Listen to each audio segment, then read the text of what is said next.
Hello guys. We are from group 5. Kasih paham kelompok Paham 5. kelompok 5. Today we are going to explain about type of morpheme, analyzing word formation structure in English, understanding root, affix, stem, and base. But before we explain about the material, I will introduce my partner, Ubaidillah Halisin, A121-23-082, right? And Right. myself is Muhammad Firdaus, A121-23-099. And next, please. Okay, for the first explanation will be explained by Ubaidillah. Okay. First is root. A root is the core of or base of a word that carries its main meaning. Is this essential part of a word because without the root, the word the word loses its identity and meaning.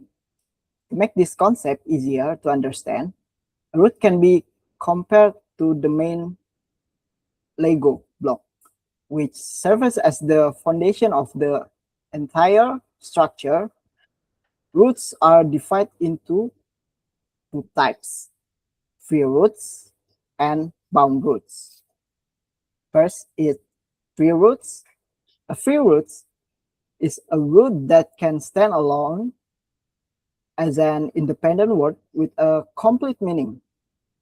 It does not need any additional elements to function as a word. For the example, cat, tree, run, blue, and house. And next is bound root. A bound root is a root that cannot stand alone as an independent word. It must combine with other roots or affix to create a meaningful word. For the example is fracture, rope, and rope, and inspect.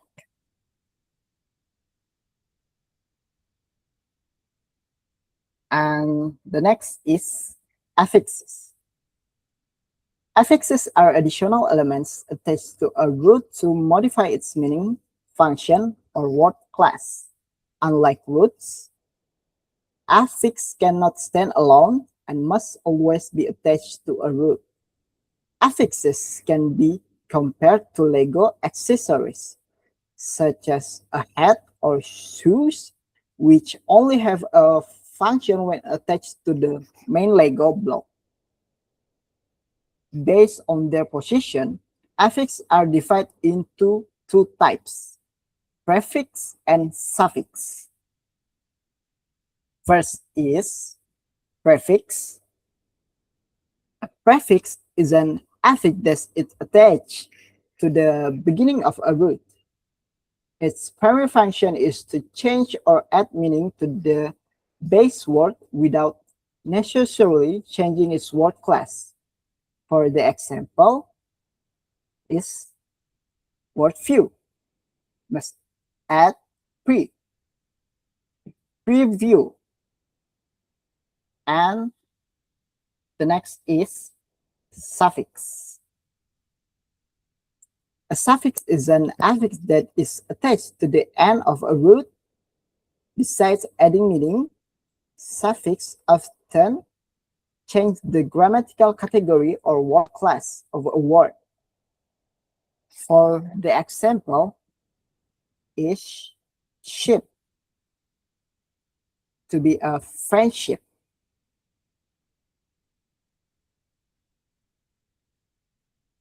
In affixes, in suffix, we have a natural, tonic, and positonic suffix.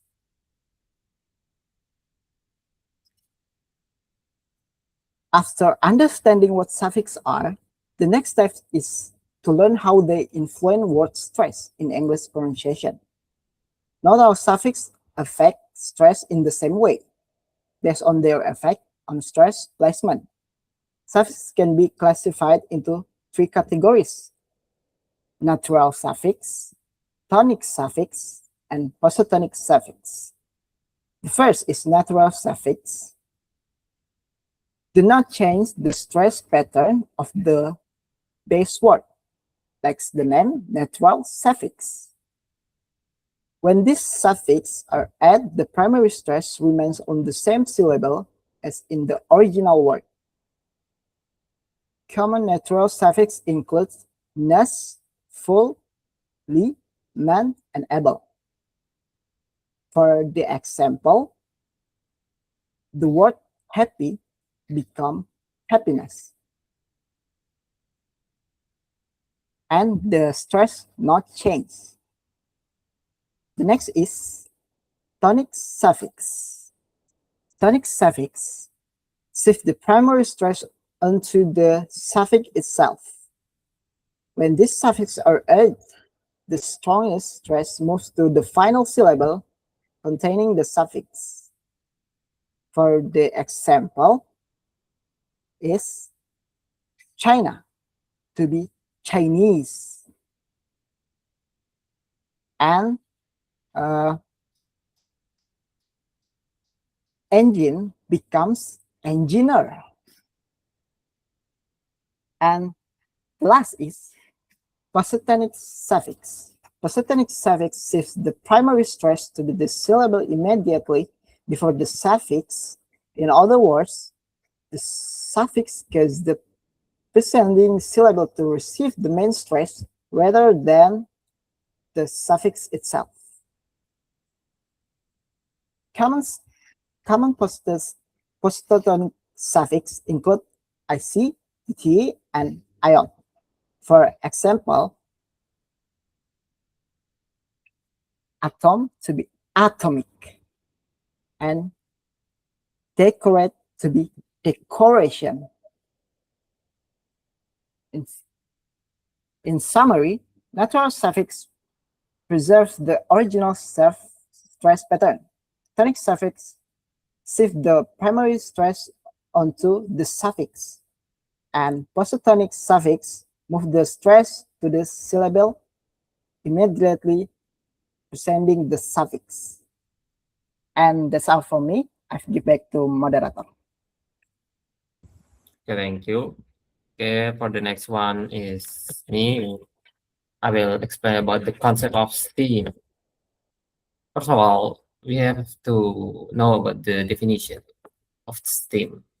The STEAM is the specific form of a word text when it is ready to receive or an inflectional affix like plural as or past tense ed or comparative er. So the structure is can be simple or complex. For example, like can you next? Okay, for that please. Builder. For the root is build, and the stem or the base is builder, and for the inflectional is builders. So the suffix er is converting verb to an agent noun, and the inflection receive the plural inflectional suffix as the complex form builder act as its stem. Next, please. And the concept of base. The base is a natural universal term for any word form that can receive any kind of affix, whether inflectional or derivational. And for the structure is any root or stem is automatically a base as long as an affix can attach to it. For example, is like, as you can see in here, friends. It's to be a friends. The stem is friend and the base is and the base. Where inflectional is s, and friendly, the derivational is where ly, and the friend is root and base. And for the friendship, the derivational is ship, and the friend is called root and base. Okay, is that for me. And thank you for all of the explanation from my partner and me. And that's all. Thank you so much. Bye bye.